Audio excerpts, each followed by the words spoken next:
Thank you, Jim.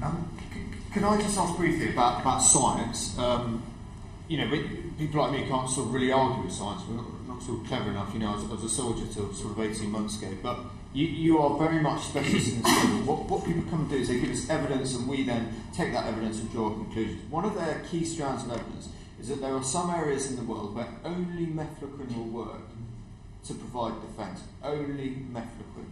Is that true? Oh no. And this is an unfortunate occurrence that seems to emerge from these hearings.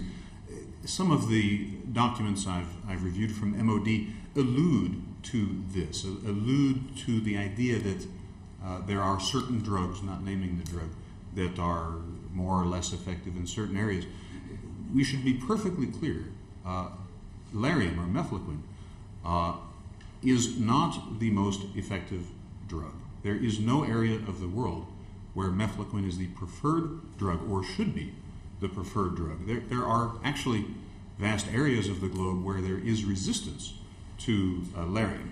Contrast this with the other two medications that are commonly used, doxycycline and Lariam. There is no resistance anywhere to doxycycline. This drug can be administered for deployments worldwide, beginning a few days prior to deployments, fairly well tolerated.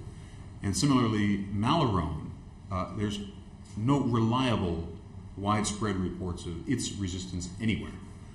And for many reasons, it is the preferred drug for short notice deployments, particularly to highly endemic areas such as Africa. The U.S. military has considered this issue very carefully, and beginning in 2011 issued a series of escalating policy documents describing the rationale for the preferred use of Lariam over mefloquine.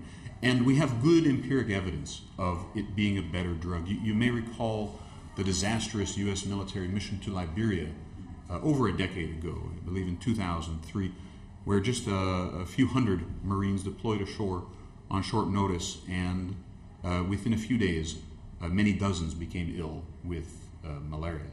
And the reason was they were simply not taking their mefloquine, as they should not have been, because many had been experiencing the prodromal symptoms which required the drug's discontinuation.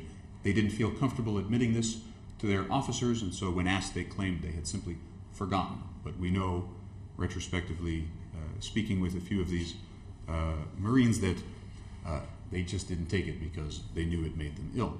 Contrast that disastrous experience with the recent very successful mission to Liberia, where our forces, many thousands, deployed to the exact same location in Liberia and stayed many months.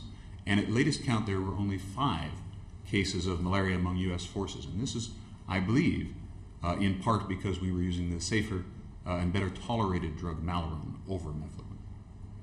Thank you very much. Now, mine is the last question.